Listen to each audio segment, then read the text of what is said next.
maioria que eu acabei olhando aí conseguiu arriscar alguma coisa nessa página que eu tinha pedido. Então eu vou corrigir. Ainda teoricamente era... corrigir era exercício na verdade, né? Já não era mais exemplos. Vamos dar uma olhadinha como é que o pessoal se saiu aí. Na página 363 falava: URGS, legal estudar na URGS. Questão 1. Um gás é mantido a volume constante. Se o volume é constante, o trabalho é zero, porque trabalho é P vezes ΔV. A variação do volume vai ser zero, porque o volume final é igual ao inicial, fazendo final menos inicial dá zero, e portanto o trabalho é zero. Isso vale a pena decorar se for preciso. Transformação isocórica, trabalho nulo. Volume constante, são fornecidos 500 joules de calor. Quantidade de calor, 500 joules fornecido ao gás. Em correspondência, o trabalho realizado pelo gás e a variação de sua energia interna são, respectivamente, o trabalho é zero. Nós já sabíamos disso desde o princípio, quando lemos que o volume era constante. E através da segunda lei termodinâmica, da primeira lei termodinâmica, calor se transforma em trabalho mais variação de energia interna. O calor é 500 joules, o trabalho é zero, então a variação de energia interna tem que ser os próprios 500 joules. Todo o calor que o gás recebeu armazenou-se na sua energia interna, já que ele não pôde entregar parte dessa energia realizando trabalho. 500, aliás, né? O trabalho e a variação de energia interna, respectivamente. O trabalho é zero e a variação de energia interna é 500. Então é a letra E, 0 e 500. Cuidado com a ordem em que a coisa foi pedida, hein, gente? Questão 2. Vamos ver a questão 2 dessa página. Questão 2 falava o seguinte: durante uma expansão isotérmica, um gás realizou o trabalho de 45 joules. Gás realizar trabalho é um trabalho positivo. O fato de ele ter falado que é isotérmica, temperatura constante.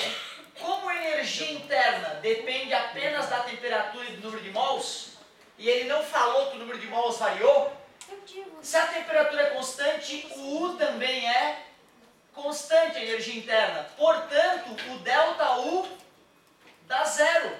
Se o U é constante, o final menos o inicial dá zero. Jogando esses dados mais uma vez na primeira lei de termodinâmica, eu percebo que, já que o trabalho foi 45 e o ΔU foi zero, eu descubro que esse gás recebeu 45 joules de energia na forma de calor. Vamos ver as perguntas. O gás ganhou ou cedeu calor? Ganhou calor positivo, né? Ganhou. Q maior que zero. Letra B. Qual a quantidade de calor envolvida nesta expansão? 45 joules. A letra B já foi calculada. Letra C. Qual a variação de energia interna do gás? Zero, também já foi dito. Na verdade, tu vê, fazendo a pergunta nessa ordem, talvez o aluno só fosse reconhecer o que estava acontecendo na hora de ler a pergunta C, né? Se o cara quisesse facilitar a tua vida, primeiro ele te perguntaria: qual é a energia interna do gás? Para tu perceber, é zero, e depois ir tirando as outras conclusões. Muito bem. Último itemzinho então desta parte. Fazendo um bate-bola aqui só para acomodar um pouquinho menos. Questão 3, falava o seguinte, ó, numa compressão adiabática, peraí, compressão. Fato de falar compressão, eu sei que o gás vai ser espremido, então o trabalho vai ser negativo. Compressão. Adiabática. Ao falar adiabática, eu sei que não vai trocar calor com o meio, que é igual a zero. É possível o gás sofrer uma diminuição de sua temperatura? Ele está perguntando se a temperatura pode diminuir. Pô, cara, não sou eu que vou dizer isso, né? É a lei da termodinâmica, é a primeira lei que diz que calor se transforma parte em trabalho, parte em variação da energia interna. Como ele disse que a transformação é adiabática, esse gás nem ganhou nem perdeu calor. Zero. O fato de ter sido uma compressão diz que o trabalho vai ser negativo. O número que vem aqui tem que ser um número negativo. E aí eu vou calcular o que vai acontecer com a variação de energia interna. O número negativo passa para o outro lado da equação positivo. Ao perceber que a variação de energia interna vai ser um número positivo, eu concluo que esse gás só pode aquecer. O gás o gás aquecerá. Obrigatoriamente.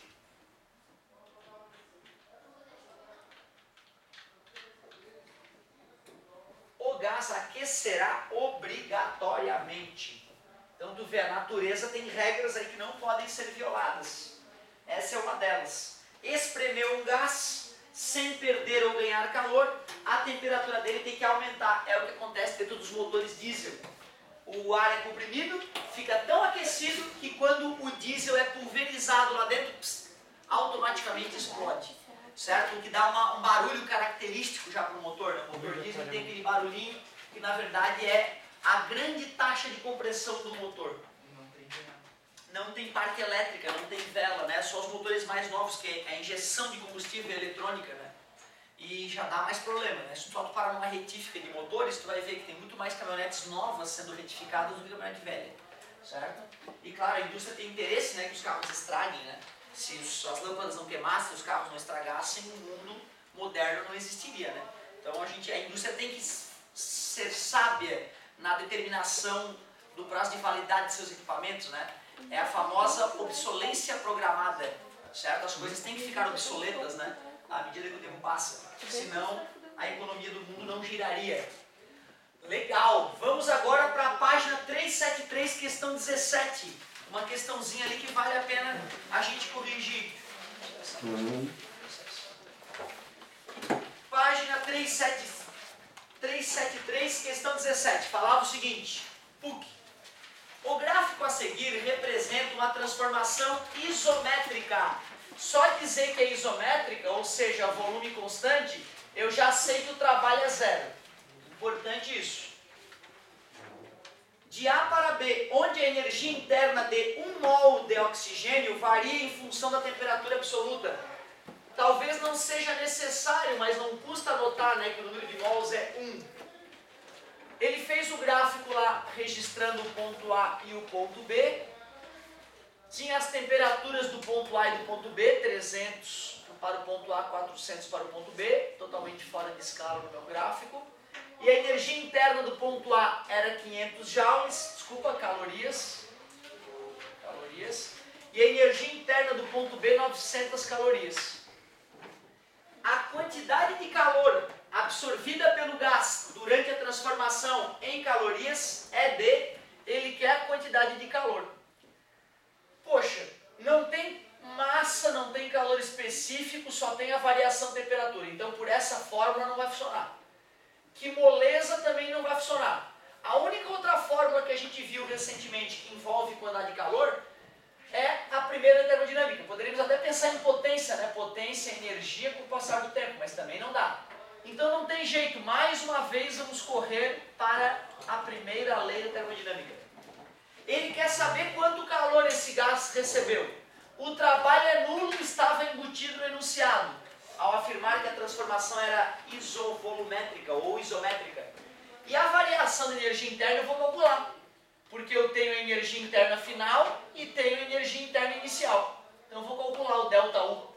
O final, 900 calorias, o inicial, 500 calorias. Então a variação de energia interna, 400 calorias. Como eu sei o trabalho e sei a variação de energia interna, descobrimos que esse gás recebeu 400 calorias na forma de calor. Letra A. Letra B. Ótima questãozinha. É faixa a nossa aula?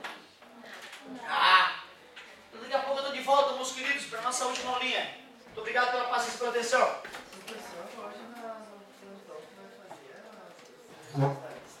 Cara, é o que no plantão, eu sou totalmente de vocês. Tragam as questões que vocês quiserem. As piores de preferência, para me ver gaguejar na tua frente. Certo? Essa aqui é legal, aquela que o professor começa a tremer na frente do aluno. O que vocês quiserem. Então, quando a sala está cheia, cheia e a galera pede uma questão, eu pergunto, mais alguém com dúvida nessa questão? Se eu percebo que tem várias pessoas com dúvida, eu vou lá e faço no quadro. Se eu percebo que é uma dúvida só do aluno, aí geralmente eu vou na carteira dele e resolvo, porque eu resolvo bem rapidinho para ele, entendeu? É assim, faz assim, e já corro para a próxima. Eu acho que é uma boa pedida a gente começar a fazer as questões da lista 4, né? Certo? Que vocês receberam a lista 5, né? Tem uma da lista 4 mesmo, cara, que eu acho que foi a que a gente estava comentando hoje, né? Puta, aquela que pergunta, dá o alcance de um lançamento oblíquo e pergunta quais ângulos gerariam aquele alcance. Aquela questão, se a gente for resolver do zero, né, que é o que a gente pretende fazer, fica muito bonita, mais bonita. Até o professor estava reclamando lá em Erechim dessa questão. Bem legal.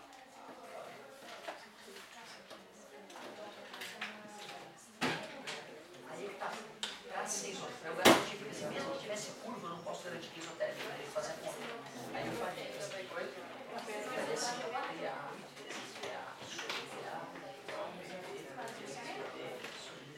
pressão é 4, o volume A é 1, temperatura A igual, pressão B é 1, volume B é 2, vou dividir por 2 aqui vai dar 1, vou dividir por 2 aqui vai dar 2, multiplicação cruzada, TA vezes 1 é TA, TB vezes 2, então TA é o dobro de TB. Beleza? Famoso pedir tipo, obrigado pelo pedido. De novo.